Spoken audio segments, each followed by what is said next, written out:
Kwa ahadi ya Baba iko pale pale kwa taifa la Israeli. Yeremia 30 mstari wa 7. Yeremia 30 mstari wa 7. Yote haya ni maandiko yanatufundisha, yanatuelekeza, yanatupa uhakikisho kwamba hao wateule watakaokuwa wanabaki duniani wakati wa dhiki ni watu wepi. Yeremia 30 mstari ule wa 7.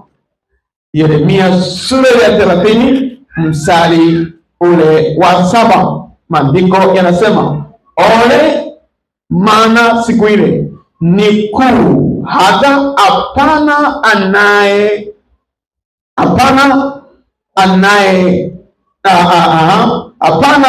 inayofanana nayo, maana ni wakati wa tabu yako Yakobo, lakini utaokolewa nayo. Amen. Amen. Itakuwa ni tabu, itakuwa ni shida, itakuwa ni dhiki kubwa sana, itakuwa ni dhiki kubwa sana ambayo haijawahi kutokea, lakini Bwana atamwokoa nayo. Amen. Atamwokoa nayo. Kwa hiyo waziwazi naona hapa mteule anayesema hapa ni huyo. Ezekiel sura 30 mstari wa 37. Ezekiel sura 20 mstari wa 37. Ezekiel sura ya 20 mstari wa 37. Maandiko yanasema, mstari wa 37, nami nitawapitisha chini ya fimbo, nami nitawaingiza katika mafungo ya agano. Amen. Amen. Nami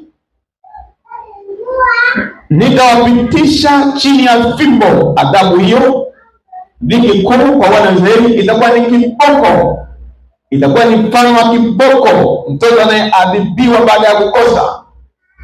Lakini anasema baada ya fimbo hizo, baada ya dhiki hizo, ukombozi utakuwepo kwa Waisraeli. Watatubu kwa lazima, watamfuata Mungu kwa lazima. Amen. Amen. Kwa tunaona Waisraeli watapitia, Waisraeli ni wateule wa Mungu, lakini atakayepitia ile dhiki, atakayebaki katika dhiki ni huyu Israeli, ambaye pia kwa neno lingine anaitwa Yakobo, ambaye tumeona ushahidi wa maandiko yanaelezea huyu atapitishwa katika hii dhiki ili apate kiboko, ili adhibiwe kwa kushinikiza, ili kutubu. Mtu mwingine anaweza kusema, ina maana Mungu analazimisha mtu kumfuata? Ndio, Mungu anafanya apendavyo yeye. Amen. Ndio maana Mungu aliyemuumba mwanadamu anaweza kumvumilia, anafanya uchafu wa kila namna, akafanya uovu wa kila namna. Mungu akajifanya kama hamuoni, akamwona kama Mungu hayupo, akafanya uchafu wa kila namna na akamwacha, na wakati mwingine akawa haungui, akakumbua. Lakini wacha Mungu wanaompenda Mungu wakawa wanashinda. Kwa hiyo Mungu anafanya apendavyo yeye. Mungu anaweza kuadhibu kama apendavyo yeye, anaweza karehemu kama apendavyo yeye.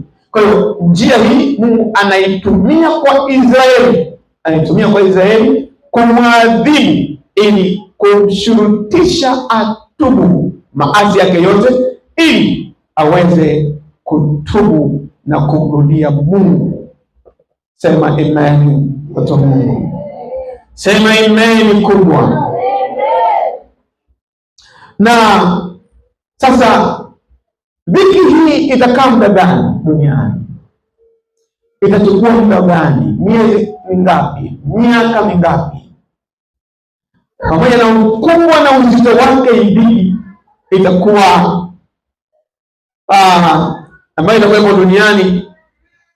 Biblia inasema itakuwa dhiki hii kwa muda wa juma moja la Danieli.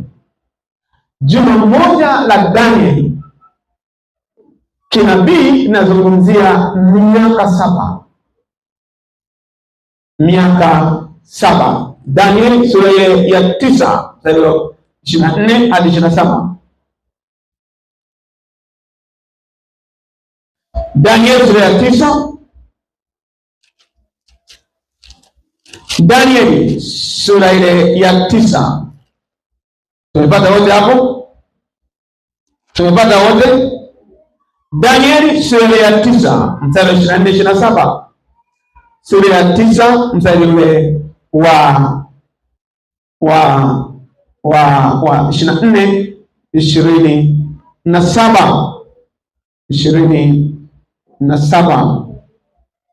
Danieli 24, Danieli 9:24 hadi 27. Biblia hapa inasema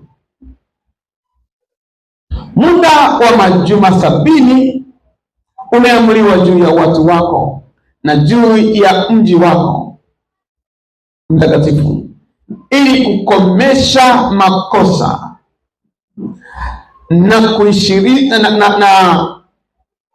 kushiriza dhambi na kufanya upatanisho kwa ajili ya uovu, na kuleta haki ya milele, na kutia muhuri maono na unabii, na kutia mafuta yeye aliye mtakatifu. Basi ujue na kufahamu ya kuwa tangu kuwekwa amri ya kutengeneza na kujenga upya Yerusalemu hata zamani zake Masihi aliye mkuu, kutakuwa na majuma 7, na katika majuma 62 utajengwa tena pamoja na njia kuu zake na handaki, maana katika nyakati za tabu na baada ya yale majuma 62 Masihi atakatiliwa mbali, naye atakuwa hana kitu na watu wa mkuu atakayekuja atauangamiza mji, naye patakatifu na mwisho wake utakuwa pamoja na gharika, na hata mwisho ule vita vitakuwako ukiwa umekwisha kusudiwa. Naye atafanya agano thabiti na watu wengi kwa muda wa juma moja, na kwa nusu ya juma hiyo ataikomesha